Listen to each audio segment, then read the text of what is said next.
Hello and welcome to part 3 of this video series. In this video we're going to be taking another look at our vapor liquid equilibrium plot that we had previously plotted in part 2, and we're going to take a look at a situation in when we may have a mixture, a flow of a mixture that lies in between our bubble pressure curve and our dew pressure curve here. So let's say the mixture represents this blue dot here. And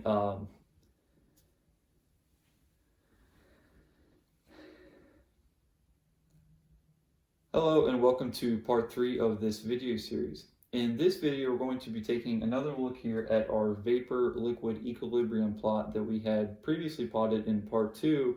And we're going to look at a scenario in which we may have a feed of our mixture that lies in between our bubble pressure curve and our dew pressure curve here. So if we take a look at this blue dot here. Now this blue dot, it represents that our mixture has some amount of vapor and some amount of liquid, which we don't know. And we also want to know the components of each of the vapor, how much of each component we have in the vapor and the liquid.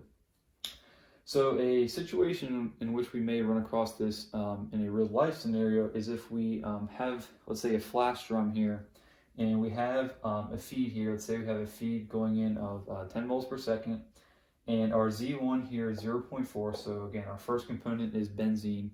So we have 0.4 mole percent of benzene going in, and 0.6 mole percent of toluene going in.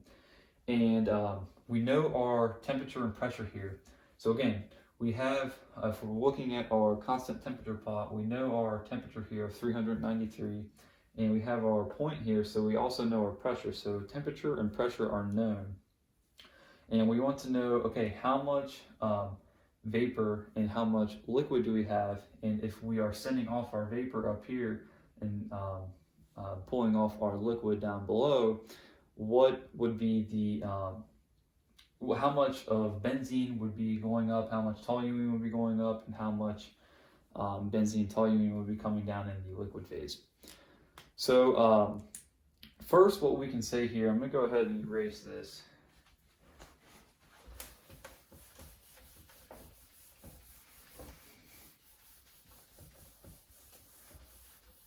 So first, what we can say here is that our feed here, so again, our feed in this scenario was 10 moles per second.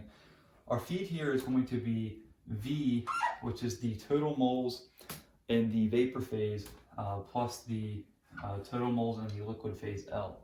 Pretty simple, but we still want to write it down just so we have a strong building stone to go forward with these derivations in order to calculate these 4 unknowns here. So again, our 4 unknowns, go ahead and write these down. Okay, so we don't know amount of V, so we don't know that. We don't know the amount of liquid, and we want to know YI and XI, so the amount of each of our component in the vapor phase and the amount of each of our component in the liquid phase. So I'll go ahead and block this off here. So might be losing a little bit of marker. So the next thing that we can write down is we can take a look, let's say, at our first component, benzene. So if we have FZ1, Z1 again being our feed going in, that is benzene, and we'll set this equal to Y1, again, Y1 being the mole fraction of benzene in the vapor phase, plus L times X1, again, mole fraction of benzene in the liquid phase. And another thing that we can write down is if we go back to Raoult's law here. So Raoult's law,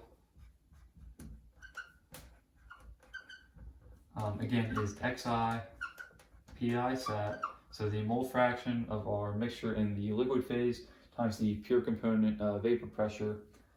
We know that this is equal to Yi times our pressure, Yi being the mole fraction of our vapor phase here.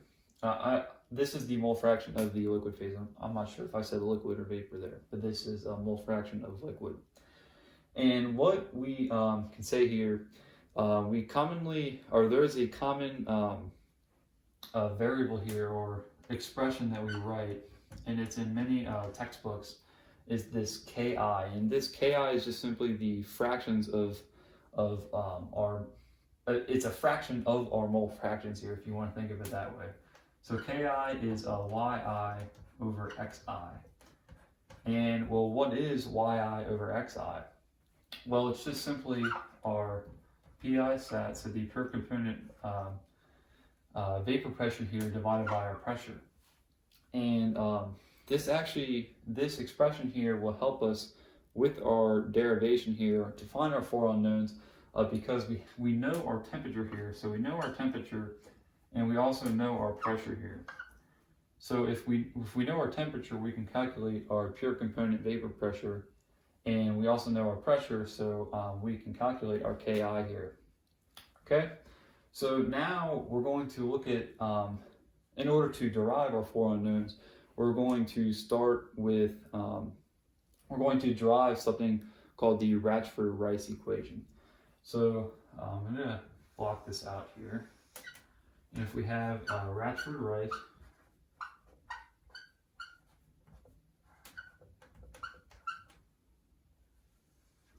and we're basically, we're going to use what we have derived here in order to get at our four unknowns here.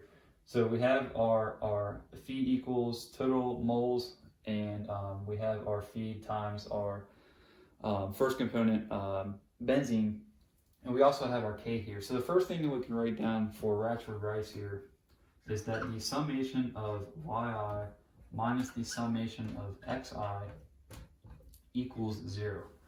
And this is, again, really obvious, just like we had up here, but it gives us a foundation just to start thinking logically to build forward this derivation. So this also can be rewritten here as the summation of Yi minus Xi, and equals 0.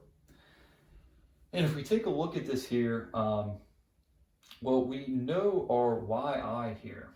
Our Yi is just simply Ki times Xi. So we can go ahead and rewrite this as Ki, or we can actually bring out our Xi here.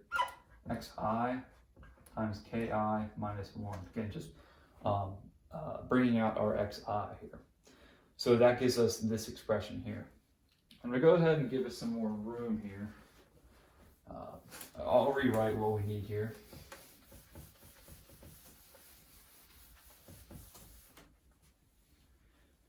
So we have our summation, and we have Xi times Ki minus 1 equals 0.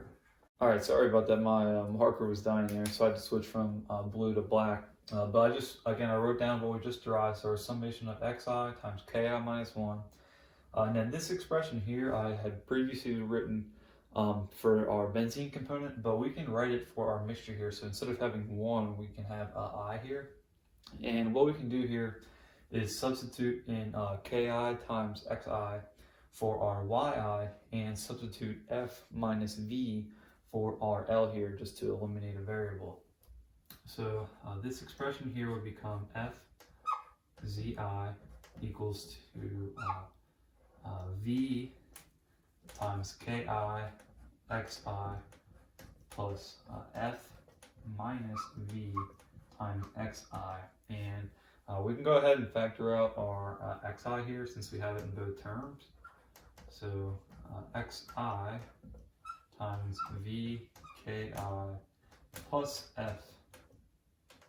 Whoops, that's a bad F. F minus V. And go ahead and draw a line there. What we can do here is we can go ahead and divide across to solve, or to isolate, our Xi here. And we'll go ahead and also factor out our V. So up here we'll have F Zi divided by F plus V times Ki minus 1 equals xi. And the next couple steps here, that's when we really get into the smartness of this derivation here. And what we do next here is we'll divide by f. So we'll have zi divided by 1 plus v over f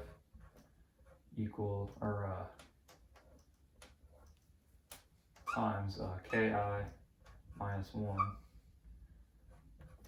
and then equals xi. Technically we should divide by f, I guess, on both sides, but what we're going to do here is plug in our xi into here.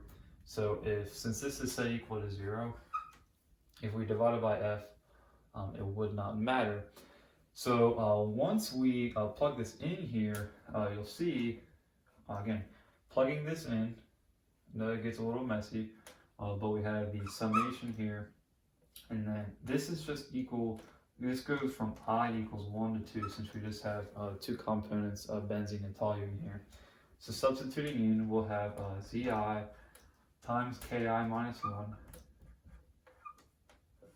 and then over 1 plus V over F times Ki minus 1, and this equals 0. Now this is what we're looking for here. And you might ask, well, what does this give us here? Well, here in this expression we just have one unknown here. We know our Zi, we know our Ki. Again, that's just a fraction of our mole fractions, and we know that. We have 1, and we have V over F. We don't know V, so that is our one unknown. And again, we know Ki, and we have minus 1 equals 0. So what this will allow us to do is we can solve for V, and then if we solve for V, we already have expressions that will allow us to solve for L. And then ultimately, since we have our K, we can then solve for our Yi and Xi, so our components in the vapor phase and the components in the liquid phase. So instead of doing this by hand, what we're going to do in part 4 of this video series is go ahead and solve this in Python, and then use our other expressions in order to solve for the rest of our 3 unknowns. So that'll wrap up this video.